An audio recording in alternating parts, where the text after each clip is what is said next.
जय हिंद प्यारे बच्चों। आज की इस वीडियो में हम लोग सामाजिक विज्ञान का पहला चैप्टर जो है वह इतिहास, वो हम इसका कुछ ऑब्जेक्टिव क्वेश्चन लेकर के आए हैं जो आपके एग्जाम 2024 के लिए बहुत ही इंपॉर्टेंट होगा बच्चे। आइए हम एक एक करके क्वेश्चन को देखते हैं और बारीकी से समझते हैं।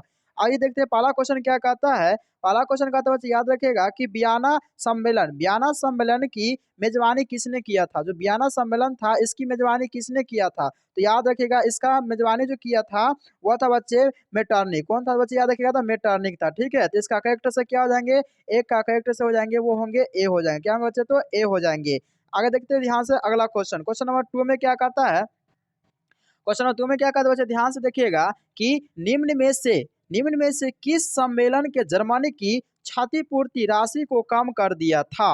यानी कि निम्न में से किस सम्मेलन में जर्मनी की क्षतिपूर्ति राशि को कम कर दिया था। तो याद रखिए बच्चे वो कम करने वाला कौन था, तो लोसेन सम्मेलन। क्या था, तो लोसेन सम्मेलन था। ठीक है, यानी कि दो का करेक्टर से क्या हो जाएंगे बच्चे, तो याद रखिएगा डी होंगे। क्या हो जाएंगे, तो डी हो जाएंगे। आगे देखिए ध्यान से क्वेश्चन नंबर 3 में क्या कहता है कि क्वेश्चन नंबर 3 में कहता है कि अमेरिका में न्यू डील किसने लागू किया था। यानी अमेरिका में जो न्यू डील था वो किसने लागू की। याद रखिए बच्चे यह जो लागू करने वाला कौन था, तो वो था फ्रैंकलिन डी रूजवेल्ट। कौन था, तो याद रखिएगा फ्रैंकलिन डी रूजवेल्ट थे। ठीक है, यानी कि 3 का करेक्ट से क्या होंगे, तो बी हो जाएंगे। आगे देखिए ध्यान से क्वेश्चन नंबर 4, हिगेल किस देश का दार्शनिक था। हिगेल जो था वो किस देश का दार्शनिक था, तो याद रखिएगा हिगेल जो है वह जर्मनी, यानी कि जिसको हम लोग परासा भी कहते हैं, जर्मनी का नाम क्या है, तो याद रखिएगा परासा, यानी कि जर्मनी के दार्शनिक था कौन, तो हिगेल। यानी कि 4 का करेक्ट से क्या हो जाएंगे तो बच्चे, याद रखिएगा सी हो जाएंगे।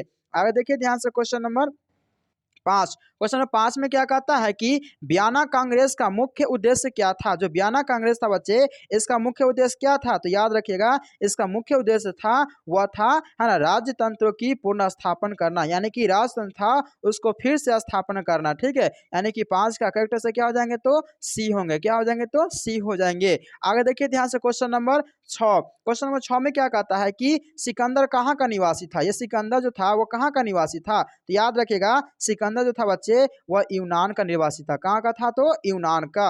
यानी कि 6 का आंसर क्या होंगे, तो सी हो जाएंगे। आगे देखिए ध्यान से क्वेश्चन नंबर 7 में क्या कहता है कि फ्रांसीसी क्रांति कब हुई। ये फ्रांसीसी क्रांति जो बच्चे याद रखिएगा कब हुआ था, तो 1789 में हुआ था। कब हुआ था, 1789 में हुआ था। और यहीं से यहाँ पर फ्रांस में क्रांति क्या होता है, तो शुरू होता है। और फ्रांस का सबसे पहला शासक कौन था, तो याद रखिएगा बच्चे कौन था, लुई 16वां था। कौन था, याद रखिए बच्चे, तो लुई 16वां था। और ज्यादा है ना ये ऐसा शासक था जो कभी भी जनता के बारे में सोचा नहीं था। दूसरा शासक कौन बन गया था, तो याद रखिएगा नेपोलियन बोनापार्ट। कौन था बच्चे, याद रखिएगा, तो नेपोलियन बोनापार्ट बन करके आया था। ठीक है, इस तरह से इसका कैलकुलेशन क्या होंगे, तो 1789। आगे देखिए ध्यान से क्वेश्चन नंबर 8 में क्या कहता है कि राष्ट्रीय आंदोलन का केंद्र जेना विश्वविद्यालय कहाँ स्थित है। तो राष्ट्रीय आंदोलन का केंद्र जो है जेना विश्वविद्यालय वह जो उपस्थित बच्चे याद रखिएगा वह कहाँ स्थित है, तो जर्मनी में। कहाँ है, तो जर्मनी में स्थित है। तो इसका आंसर क्या हो जाएंगे, तो बी होंगे। 8 के आंसर बी। आगे देखिए ध्यान से क्वेश्चन नंबर 9, यानी कोसुत का संबंध किस देश से है। तो याद रखिएगा ये कोसुत का संबंध जो बच्चे वह किससे है, तो हंगरी से है। किससे, तो बच्चे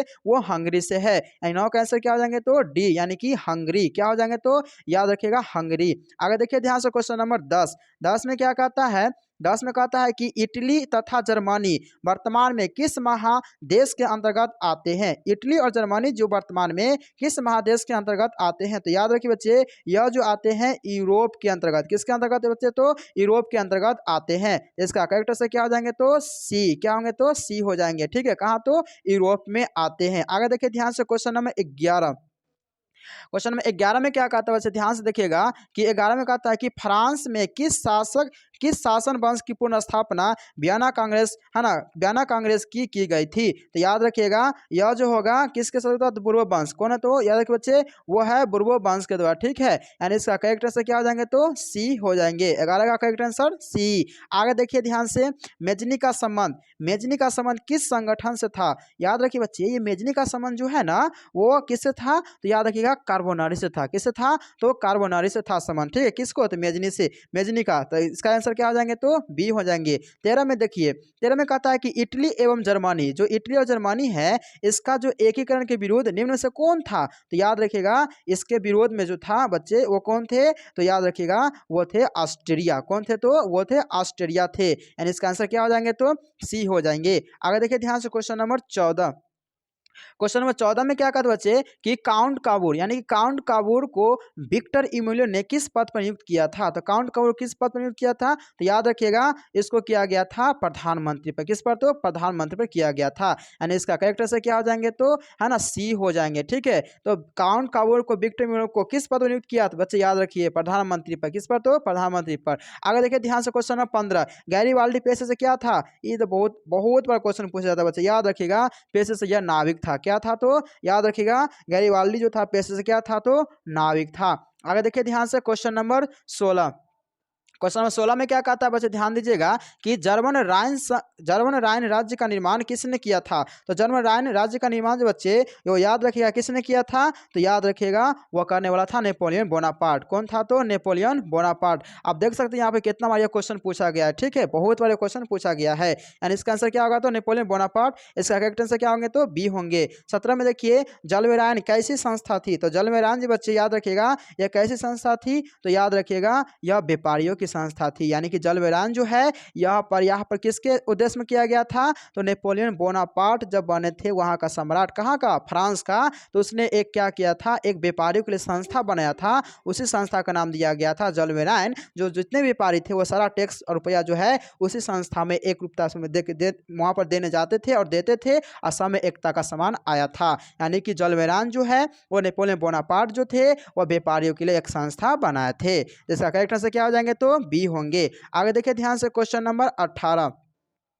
क्वेश्चन नंबर 18 में क्या कहता है बच्चे ध्यान से देखिएगा कि 18 में कहता है कि रक्त एवं लोह की नीति जो है एक नीति का अवलंबन किसने किया था? ये बहुत बार क्वेश्चन देख सकते हैं यहाँ पर, कितना बार क्वेश्चन पूछा गया है। ठीक है, ये बहुत बार क्वेश्चन पूछा गया था। रक्त एवं लोह की नीति का अवलंबन जो है वह है ना बताइए है ना किसने किया था? तो याद रखिएगा वह बिस्मार्क ने किया था। किसने किया था? तो बिस्मार्क ने किया था। आगे देखिए 19 नंबर, फ्रैंकफर्ट की संधि कब हुई थी? तो याद रखिएगा फ्रैंकफर्ट की संधि जो है 1871 में। कब हुआ था? तो 1871 में हुआ था। विश्व में देखिए यूरोप वासियों के लिए किस देश का साहित्य एवं ज्ञान विज्ञान प्रेरणा स्रोत रहा है? तो याद रखिएगा यह आंसर हो जाएंगे यूनान के लिए। किसके लिए? तो यूनान के लिए यह प्रेरणा स्रोत रहा है। ठीक है, इसका आंसर क्या हो जाएंगे तो बी हो जाएंगे। आगे देखिए ध्यान से क्वेश्चन नंबर 21।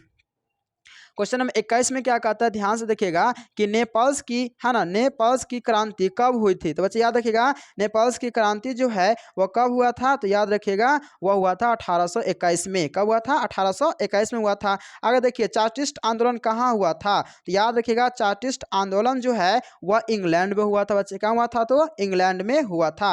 आगे देखिए ध्यान से क्वेश्चन नंबर 23 में क्या कहता है ध्यान दीजिएगा कि यूनान को एक स्वतंत्र राष्ट्र घोषित किया गया। यूनान को एक स्वतंत्र राष्ट्र घोषित किया गया, याद रखिएगा कब? तो 1832 में। कब? तो 1832 में। तो इसका आंसर क्या हो जाएंगे तो बच्चे याद रखिएगा तो है ना बी। क्या हो जाएंगे तो इसका आंसर बी हो जाएंगे। आगे देखिए ध्यान से क्वेश्चन नंबर आगे जो है 24 में कहता है देखिए ध्यान से बच्चे 24 में क्वेश्चन कहता है कि ऐतिहासिक है ना द्वंद्ववाद की व्याख्या किसने की? यानी इसमें कहता है कि ऐतिहासिक द्वंद्व है ना द्वंद्ववाद का व्याख्या किसने किया था? तो याद रखिएगा बच्चे यह जो करने वाला था हीगेल। कौन थे? तो हीगेल थे। ठीक है, यानी कि इसका आंसर क्या हो जाएंगे तो ए होंगे। क्या हो जाएंगे तो ए हो जाएंगे। आगे देखिए ध्यान से क्वेश्चन नंबर 25 में क्या कहता है कि एड्रियानोपुल की संधि कब हुई? यानी कि एड्रियानोपुल की संधि जो हुई थी बच्चे वो याद रखिएगा 1829 में। कब हुआ था? तो 1829 में हुआ था। 26 में देखिए ध्यान से एड्रियानोपोल की संधि है ना किन दो देशों के बीच में हुआ था? तो याद रखिएगा वह देश था तुर्की और रूस। कौन था? तो तुर्की और रूस के बीच में हुआ था। तो इसका करेक्ट से क्या आ जाएंगे तो है ना ए हो जाएंगे। ठीक है,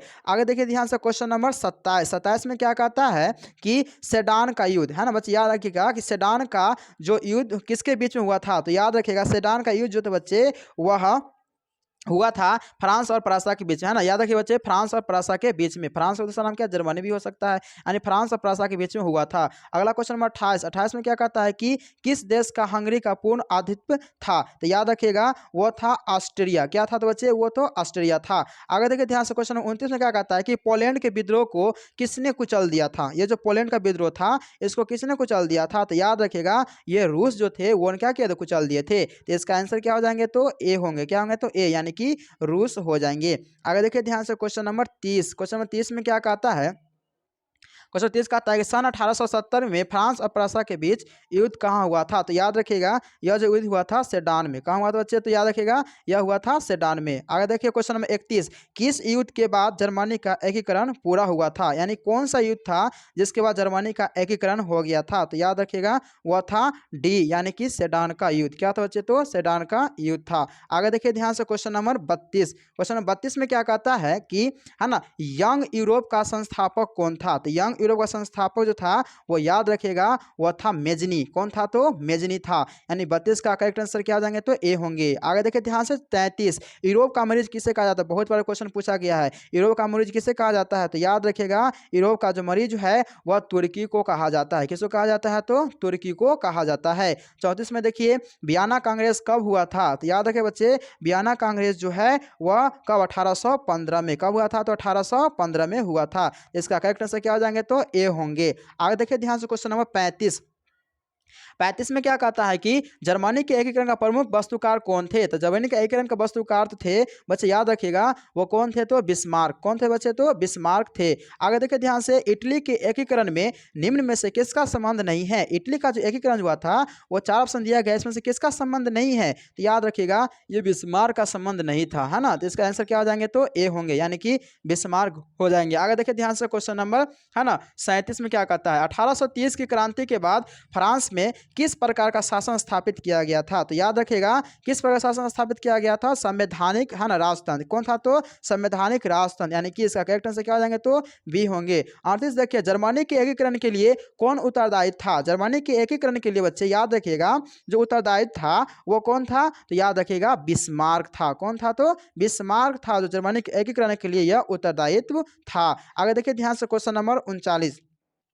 क्वेश्चन 39 क्या कहता है कि 1871 में कौन सी संधि हुई थी। तो याद रखिएगा 1878 में संधि जो हुई थी वह फ्रैंकफर्ट की संधि थी। कौन थी बच्चे, याद रखिएगा तो फ्रैंकफर्ट की संधि थी। तो इसका करेक्ट आंसर क्या हो जाएंगे, तो ए होंगे। 40 में देखिए इटली के एकीकरण में निम्न में से किसका योगदान, है ना, किया गया था। तो याद रखिएगा इसका करेक्ट आंसर क्या हो जाएंगे, इनमें से सभी होंगे, यानी इसका भी योगदान था, है ना, गरिबाल्डी का भी था और काउंट काबूर का भी था। इसका आंसर क्या होगा, सभी। आगे देखिए ध्यान से क्वेश्चन नंबर 41। क्वेश्चन नंबर 41 में क्या कहता है कि रॉबर्ट ओवन कहाँ का निवासी था। तो याद रखिएगा यह जो था ब्रिटेन का। कहाँ का निवासी था बच्चे, तो याद रखिएगा तो ब्रिटेन का था। टोटल इससे क्वेश्चन इतना ही है बच्चे, है ना। अगर यह वीडियो अच्छा लगा होगा तो दोस्तों के साथ शेयर कीजिएगा, है ना। अगर हमारे चैनल पर नए हैं तो चैनल को सब्सक्राइब कर लीजिएगा, नोटिफिकेशन ऑन कर लीजिएगा ताकि आने वाला प्रत्येक वीडियो आपको मिलता रहे। तब तक के लिए